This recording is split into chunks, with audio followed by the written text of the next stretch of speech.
told me from the start that you played around, it would have been fine. Then I would have played too, and I guess I would have had a good time. If you told me from the start that you played around, it would have been fine. Then I would have played too, and I guess I would have had a good time. Something didn't feel right. Hello, I am Vincent-Tennell, and you are watching The Vincent-Tennell Show. We have a very iconic guest here with us today. We have aspiring social worker, Amber Alexander, student of UIS Springfield. Amber, thank you for coming. Thanks for inviting me. All right, so mother of two, single, you just got back in school. Yeah, I got back in school 2013. Now, your story is very peculiar because I was told if you drop out of school, college we're talking about, most likely you're not going to go back. Okay. But you did. Yes, I So did. what or who inspired you to get back in school? Actually, I kind of always knew I was going back to school. I didn't know when, but I knew I was going to go back. For me, it was my kids that inspired me to go back because I wanted to be able to provide a better life for them. And you have to have education to do that. So when you first started school, was social work the goal? No, when I first started school, I wanted to be a sociologist, actually. But I took that at Lincoln and got my associates in sociology and figured I couldn't really use that to get a job in the field I wanted to go into, so I changed it to social work once I started at UIS. So. Okay, why social work? Because social work scares me. I changed it. It's actually kind of a funny story. I changed it to social work because I got pregnant when I was 21. So this is around the time that you still had to have insurance before getting pregnant. If you were already pregnant and then tried to get insurance, then it was considered a pre-existing condition, which meant that I wasn't eligible to get any insurance. So that meant I had to go to the state and get like the medical card. And my social worker, well, my caseworker was awful. Like he treated me like, just like a bum, like, oh, this broad is in here trying to have a bunch of kids and going to use the state. And this was my first kid, and I was 21. I have been living on my own since I was 19. He saw you as a stereotype. Yeah, so I'm like, I could do a better job than him, so I took social work. Okay. So here's my issue with social work, or beef with social work. Okay. I feel like it's an industry banking on people being dysfunctional. Okay. Is there any truth in that? It's a little bit of truth in that, but the thing is that people have always been dysfunctional. We just, the industry or, the career path was created because people were already, what they were. The horse didn't come before the cart type of thing. Like, people were always needing help or assistance or empowerment. So then social workers were, came around or became a helpmate or, Understood. So, with the fact that people have already been screwed up since the beginning of time, yeah. Are we progressing? I would say it depends on what field the social worker is in, if they're progressing. I don't necessarily like mental health social work because I feel like it is not treating or helping them. It's more of a, give them a pill, listen to their problems, but they're going to do the same thing. We're not helping them to become empowered or better people, It's a very hard industry to be in anyhow, but if you're talking about, let's say, a caseworker or, for instance, what I'm doing, community organizing, then yeah, I believe people are progressing. People do want to be better and, be more involved with their community. So. Okay. So you're interning with the Faith Coalition right now. Correct. We've had Roy Williams to the show 2 times. Yeah. So I like to say you guys are friends to the show. Yeah. So as an intern, what have you learned or what's some insight you've gained since, being under their training? Just since I've been interning, which I started my internship August 24th, I have learned how important it is to network and how important it is to be able to have an image or, you have to have your views and actually stick by those. You can't be like a flaky person. I've learned the importance of accountability. Like, it's so important to be accountable. Like, if I do something and I know it's wrong, then I have to be accountable for that I did that thing. Or if I say I'm going to do something, actually do what you say you're going to do. Be somebody that people can look to, and say, hey, I know she did this or I know she didn't do that because I know her as a person. You So know? in a way, you do believe in putting people in a box What do you mean? because you can't have, like, we talked behind the stage Yeah. about the principal who got fired for being in the Trey Songz Yeah, video. yeah, So if you are in a certain position, there are certain things you can't do exactly. just by default. By default. So that's like putting people in a box. I mean, unfortunately, it has to be that way because We can't do the Raven Simone, we don't believe in label thing. yeah, like unfortunately, I can't say, hey, I'm gonna be this person in the community and working with youth or people that are downtrodden that want to be better, and then I'm telling them not to, let's say not smoke weed or not, hey, don't turn up every day or don't come in drunk, and then I'm doing the things that I'm telling them not to do. That makes me a hypocrite. Mm-hmm. So, unfortunately, if you're going to be once you join the organization, you are no longer just yourself. You're representing that organization. Okay. So for you to represent the organization, you have to be the best you that you can be. Okay. So how do you reach people if they're living one certain lifestyle and you're, in their eyes, could be Mona Lisa? Yeah. How do you reach them? Is there like a gap, a block? No, it's not you have to be a genuine person. Like people can tell if you're fake or if you're insincere in your approach to them. So I'm not going to make them, feel like, hey, because you're not in the same place I am, you're not a good person, or like I'm far away from you. There's not a gap between that.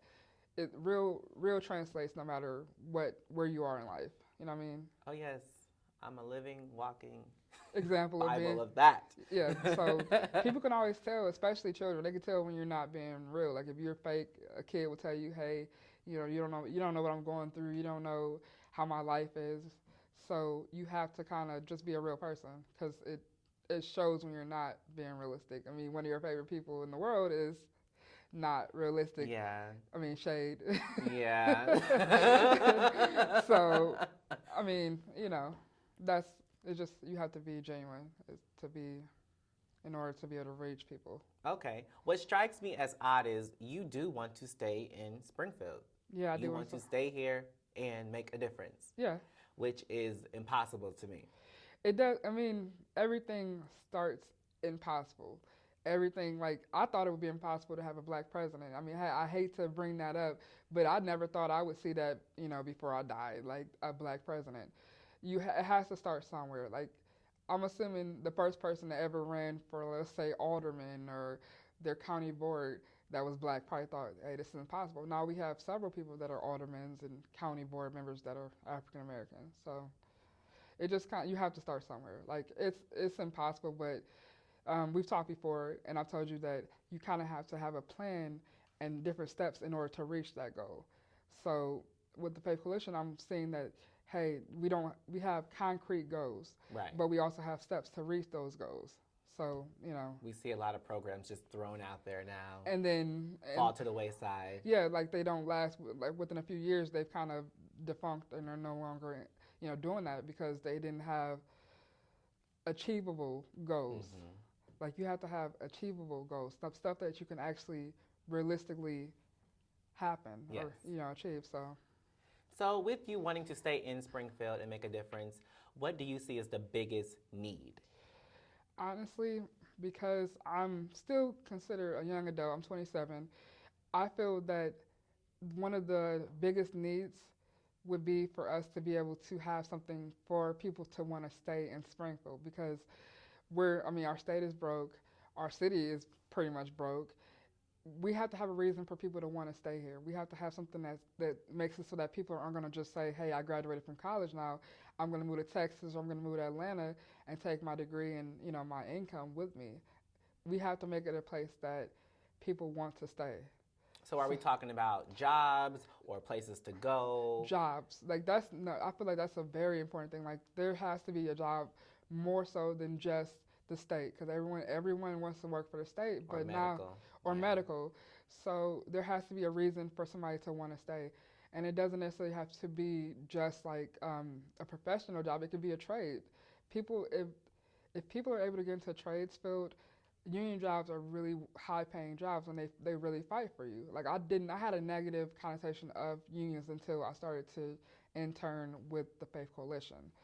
So for people that aren't necessarily book smart or, they work better with their hands, they can possibly help them to be able to get into that type of career, have other options. Like it feels like people feel like there's not enough options here, enough opportunities, so they leave. Hmm.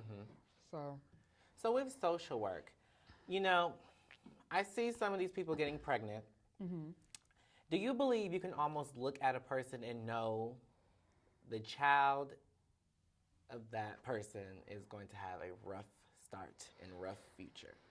Uh, no, because the reason I say no is because there's some days when not, I'm not on par. Like I'm not necessarily having the best day, and my kids, we just having a rough day. So like, people may look at me like, hey, her kids are probably, terrible. Out of control. Exactly, but we're just having a rough day. Like, so I can't judge them necessarily by the way they look as if this child is going to have a rough life because they could just be having an off day. What if they have many off days Then repeatedly? when you're a parent, you're going to have those days. Like it took me I would say a good year of kind of like being a mother to really kind of get into like a flow where I understood what it meant to be a mother and how to be a mother because it was a new experience. Like there's books on parenting, But you have to go through it. you have to go through it. Okay, because I asked the question because, recently there's like a tug of war between people without kids and people with kids. Yeah, I've seen. Because people without kids, as myself, I could be wrong. Yeah. Sometimes I feel like, people with kids are breaking the bank. Like they bring these kids into the world. They have to get on Link, they have to get on housing, Section 8. Yeah. And who's paying for this? Nothing is free in this world. That's You true. know what I mean? I mean, there are some people that have children that don't work, that don't contribute. But me, like as I told you, I was on the medical card. I work 40 hours. Like I was working 40 hours at I want to say shopping center at the time, and I was also working at Town and Country Bank. So I was working two jobs. I was pregnant, and I was also trying to get back in school. So it's some people that don't contribute, but both jobs I'm paying taxes, so that's going towards what I'm using. So you have to think about it that way. Like I don't know anyone with kids that doesn't work at all. Like they have no job, they have no schooling or something. Like they're doing I think something. maybe the divide is because people without kids can't get anything. Yeah. And is that unfair? I mean, and to an extent, yes, it's unfair because I believe that, and it's not necessarily people without kids. Like I know people that have no kids, but they're in school, so they do get the medical card, or they're able to use their parents' insurance. Till 26. Yeah, exactly, to 26, and then they also get Link card, and because they're in school or whatever. What if you're not in school? If you're not in school, then you kind of, then you're not getting anything. But yeah, That's out of luck. yeah. I mean, I think it should be based on your income, not necessarily whether or not you have kids. And I'm not quite sure how it works. So I'm not going to kind of comment too much because I'm not sure. But I do know you're less likely to get assistance without a child. So you're not a believer in like the Planned Parenthood or sterilization or things like that. And this is weird. I'm a gray area because I don't feel like it's always no or yes to abortion, so I kind of don't have an opinion on it because it just depends on the situation for me. Going to keep it neutral and safe. Well, no, because I mean, I don't know. Like I've never been raped by someone and then gotten pregnant because of that. I I don't know. Like Don't know. I think for me, because I don't have that experience, I've never had an abortion. I've never had the need to have an abortion. I can't comment on it because I try not to comment on things that I don't have any experience with because I feel like that can save a lot of time if people were just honest and say, hey, I don't know, instead of trying to have an opinion on it. And lying. Yeah. Like, I mean, for instance, with the whole Ferguson and Mike Brown thing, it's some people that were just 100%, he deserved to die. And there were people that were 100%, he should have lived. but it's some people that really just didn't know, and Didn't know. they should just It's said, okay to say you don't know. they should have just said, Yeah. hey, I don't know why you guys are upset, but can you explain it to me? That would have saved a lot of time and a lot of irritation if people were just honest and just say, hey, I'm gonna be honest, I don't know. Right. You know, I love that. I love that honesty. More people should live by that. well, you stay out of trouble that way. Like I don't know.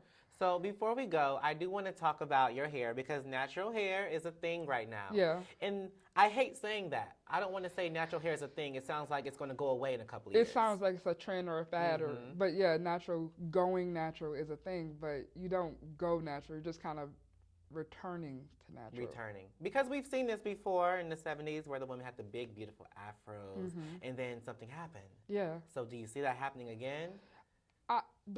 Honestly, I don't see it happen again just because the reason I don't see it happening, I feel like because of everything that's going on, people are becoming more aware. They're becoming more conscious. And with them becoming more conscious and aware, they're realizing that why am I going to press my hair or why am I going to straighten my hair or perm it to be something that I wasn't born that way. So for me, the reason I changed my hair was something more than just, a style or a look. My daughter has natural hair because I'm obviously not going to perm her hair. She's 5. And she told me, Mommy, I want my hair straight. So I told her, no, baby, your hair is beautiful. I want my hair like yours. So I told her, we're going to change it. I'm going to go change my hair. So I cut all of my hair off and started over because I wanted to lead by example instead of just telling her, do as I say. So. Okay. So that was straight at Beyonce. I mean, Blue Ivy, they say, she has natural hair. They don't comb her hair or whatever. Yeah. But Beyonce has a full head of weave. Yeah. So is she a hypocrite? No, and that's the thing. Like with her, kind of, yeah. Tell the truth. She's kind of a hypocrite because I can't tell my daughter you're beautiful the way you are, and then I'm doing things to change myself. Change myself from who I am. Like I told my daughter, because she's a bigger girl, I tell her, hey, you're beautiful the way you are, but we can work out, we can eat better together. But I can't tell her to change, to be healthier, and I'm not trying to be healthier. Right. So I try to set a good example for my daughter. Do you still think dark skin and light skin is a thing in our community? I definitely think that's a thing still. Still? I still think that's a thing. And the only reason I do think that is because I've lived here for 15 years, but I spent 12 years back in Joliet. It wasn't a thing. Like, people date. Like, my family has, like, half of my in-laws are white or Mexican. Like, nobody thinks about race or, skin tone. Here, I didn't even realize it was a problem with me being dark-skinned until I moved here. Then then all of a sudden it became, it's the dark-skinned girl or blackie or something like that. But no one does that. Like, that's just like, who cares? Like, sexy is sexy. It doesn't matter what color they are, But I feel as if, though, sometimes males' hair kind of gravitate towards the light-skinned girls with the long hair, whether it be theirs or, some chick from Malaysia. They kind of gravitate to those women instead of kind of a woman that's, let's say, natural and dark-skinned or, it's kind of a... So we need to work on that, Springfield. We do, but if you go back to the historical context of that, it's all like from prior to even Jim Crow. Like, they wanted to keep us divided. So you never hear like white people say, hey, I'm not going to talk to this other white guy because he's really pasty. Like, who says that? Right. Or I bet you he doesn't like me because this guy over there is 210, so he probably doesn't like me or he's got an attitude. Like, I've been told that because I'm dark-skinned, I'm angry or aggressive when in actuality, I'm not or whatever. Right. And I ask these questions because I think they can affect someone's psyche, in the work you're in. All these things play into what a person becomes as they grow up. Yeah. So these could still be affecting people who have problems. Yeah. And it does need to be addressed. Yeah, people, I try to speak on colorism, like this is an actual thing. Right. People don't understand it, but it is a thing. And me being caramel, I can't sit up here and say I understand what a dark-skinned person goes through. That would be... And it's just like even my kids. My daughter is 5. My son is 3. They realize, hey, Mom, why are you dark skinned? Or they call themselves orange. They say they're orange, and I'm brown. They say, why are you brown? Why is Unky, which is my brother, why is he brown? And why is Granny brown? But then me, Daddy, and brother are orange. They literally think they're orange. Like, Yeah. and I've told them we're all brown, but we're just different shades of brown. But they don't understand that yet. They will. Yeah, they will. They will. But I told them it doesn't matter. I'm still your mama. Yeah, I'm still your black. I'm your black mama. So don't try it. Exactly. How was your experience on the Vincent-Tennell show? It was really enjoyable. Thank you. You're welcome. You'll come back? I will come back. We'll be syndicated next time.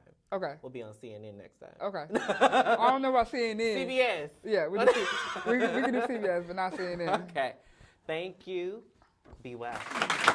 This is a song called I Can Explain.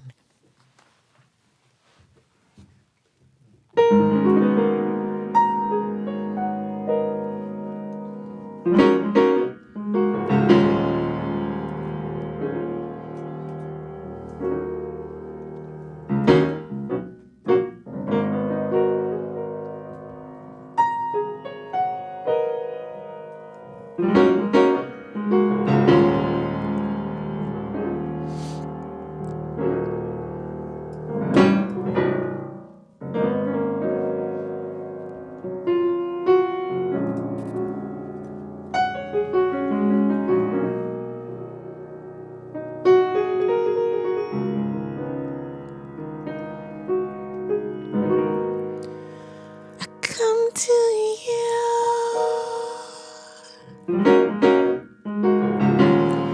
with a heavy heart. Don't know quite where to start.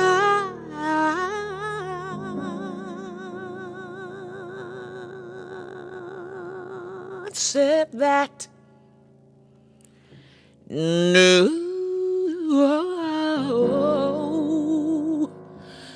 one has survived, loved me like you do,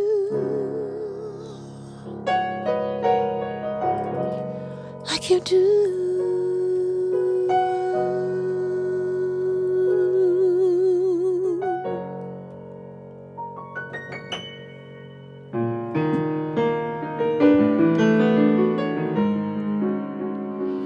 You treat me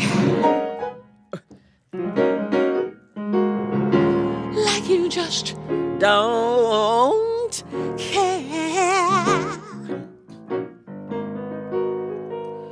But we both know, darling, that's not fair, but no one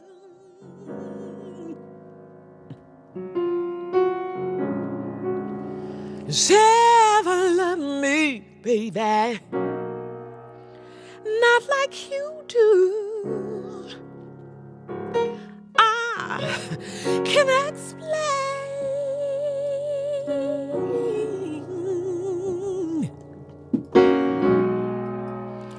why I caused you pain.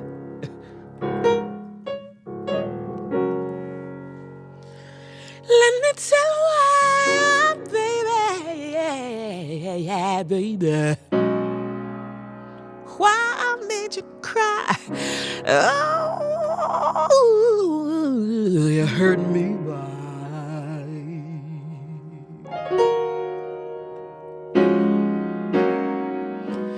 like no one else before you.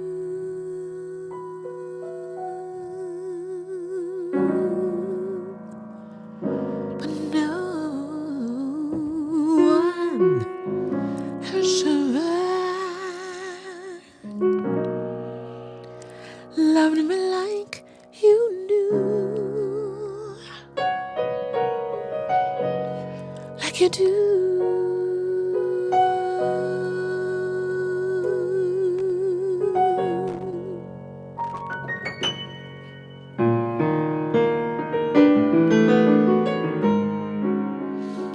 Now you wanted me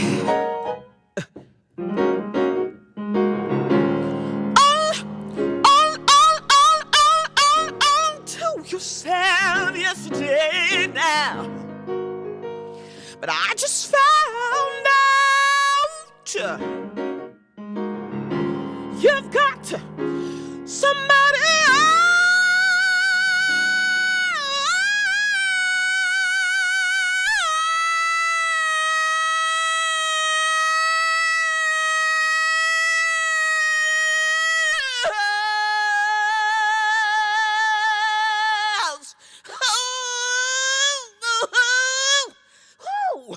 Oh, baby, but no one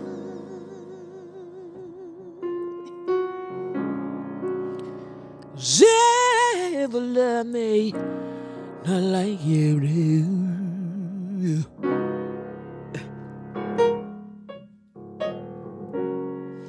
I can explain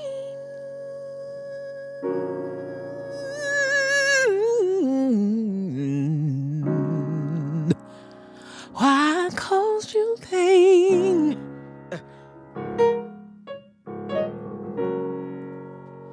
Let me tell you why.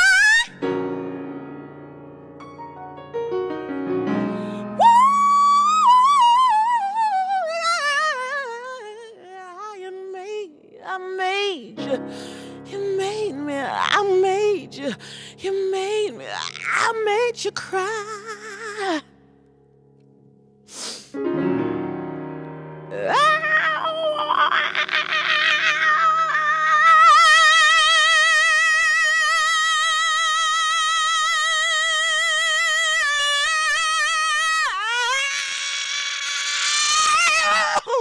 You hurt me, baby. Yes, you did. Like no one else. Like no one else before you.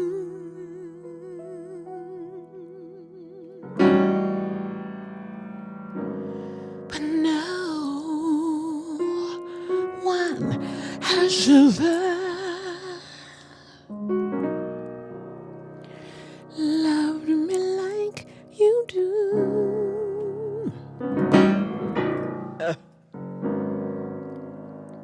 No one has ever loved me like you do.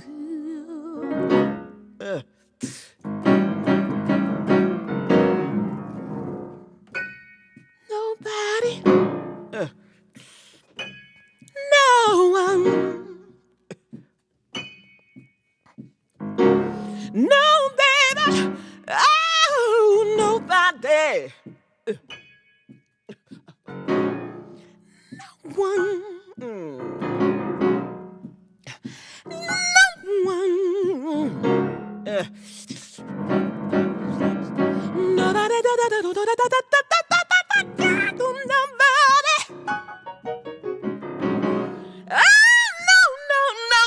No one,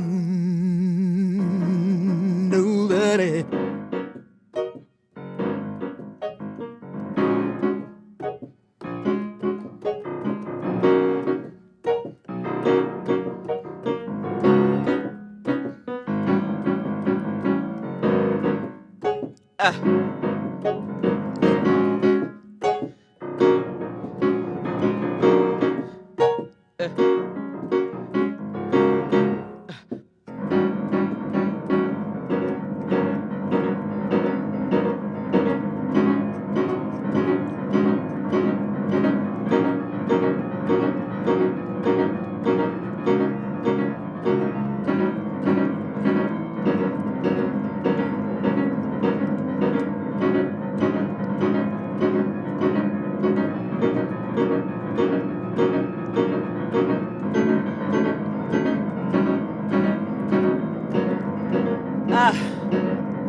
Just wanna say yes, I love him, I love him, I love him, I love him, I love him.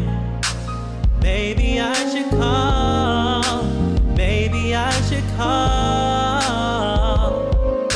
I love him, I love him, I love him, I love him, I love him. But I'll never call. Baby, that's my flaw.